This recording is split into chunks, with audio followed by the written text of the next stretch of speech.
So Savita, a young girl in a drab pink dress. Drab, you can say, you must have seen the raw almond, kacha badam, such type of color. The color dress she was wearing sits alongside an elderly woman soldering pieces of glass. What she is doing, she is soldering, joining the pieces of glass as her hands move mechanically because she has become perfect. So trained she has become, she works as if the machine is working mechanically like the tongues of a machine. I wonder if she knows the sanctity, the purity of the bangles she helps make. It symbolizes an Indian woman's sohag. It is a sign of the husband's long life in anybody's life. It will dawn to her suddenly one day when her head is draped, is covered with red head veil. She will be having red dupatta. You can see on the hair. Her hands dyed red with henna. Must be having henna on the palms and red bangles rolled onto the wrist. There will be red bangles in the hands. She will then become a bride. At the time of marriage, like the old woman besides her, who become one many years ago, she will become a lady, a woman.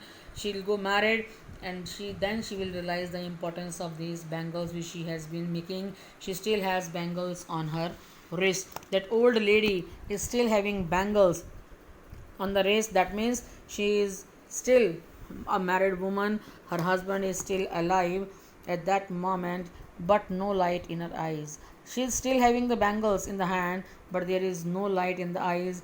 एक वक्त शेर भर खाना भी नसीब नहीं खाया. This is the grudge in every family. She says in a voice drained of joy. There is no happiness, no joy. She has not enjoyed even one full meal in her entire lifetime. That's what she has raved. बस यही कमाया ज़िंदगी में. Her husband, an old man with a flowing beard, says, I know nothing except bangles. All I have done is make a house for the family to live in. Whether it's a kacha house or a pakka house, what I was able to do, I have done. Hearing him, one wonders. We have seen so many examples in Firozabad, so we wonder if it has achieved what others or many others have failed in their lifetime. Okay, this man has been able to make a house for the family, others are not able to do even that. The young man echoes the lament of their elders. I'm sorry, he has a roof over his head. The cry of not having money to do anything except carrying on the business of making mangal. They don't have much money to change their profession. They have the only money just to carry on in rotation the business of making bangles. Not enough to eat. Rings in every house. This is the cry in every house.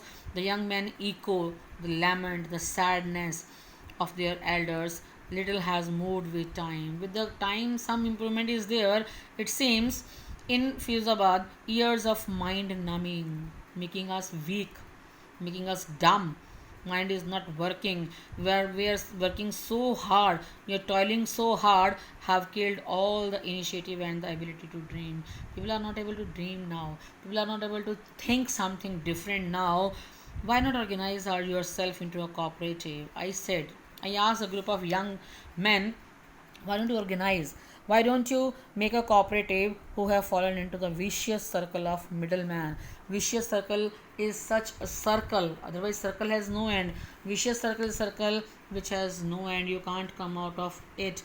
It's a poverty stricken middleman who trapped their fathers and forefathers because they lend the money and then they collect interest, then compound interest, then interest on interest, and compound interest on compound interest, that they involve so much that the generations are there to pay the debt. Even if we got organized, we are ones who will be hauled up, who will be arrested by the police first, beaten and dragged to the jails for doing something illegal. Because we are living in Firozabad, then we are entitled to make the bangles only. They say there is no leader among them. No one is there. No one is educated. No one who can help them see things differently, to imagine something different. Their fathers are as tired as they are. They are also tired like their parents. They accept.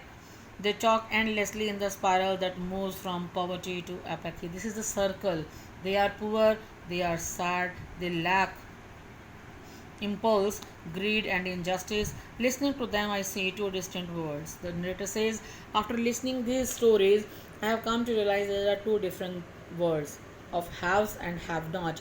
One of the family caught in the web of poverty, burdened with by the stigma, the mark of their distinction, the mark of their what you can say caste in which they are born, the other a vicious circle of the shahukars, the landlords, the middlemen, the cholia, the policemen, the keepers of law, and the bureaucrats and the politicians, they all together have imposed the baggages on the child. They have forced them to be the child labor that he can't put that down, and the child is not able to put down that bag now. Before he is aware, he is able to understand. He accepts it as naturally as his father. He accepts his destiny as the father and forefather has accepted. To do anything else would mean to dare, and daring is not a part of growing up in Firozabad, especially. We can't show a daring. When I sense a flash of it, Mukesh has daring in him. So when the narrator guessed it, Mukesh, I'm cheered. I want to be a motor mechanic, he repeats. He emphasizes he is determined he will go to the garage and learn. But the garage is a long way from the home, I ask. It's very far away. I will walk. He insists. He compels. Do you always dream of flying a plane? I know it was an absurd question. He suddenly silent. No, he says, staring at the ground. He is small. He is still. His small murmur. There is an embarrassment. You can say he feels insulted. That has not yet turned into regret. But still, if he gets the chance, there is no regret. He will definitely try to fly a plane. He is content to the dream of cars that he sees hurtling down the street of his town. He must have seen the cars moving on the streets in his town Firozabad. Very few airplanes fly over the city Firozabad. So he doesn't dream of going up to that height, but still he has some instinct to change his profession and be a master of his own will. So we have come to know after going through this chapter, Lost Spring. The chapter is related to the child labor, which is a crime. Even after the independence, the government has so many times made so many rules that child labor should be abolished, but it has not been done properly. We need force, we need strong laws to take out all those people, those who have the right to get the education, to learn, and to be successful in life. That's all.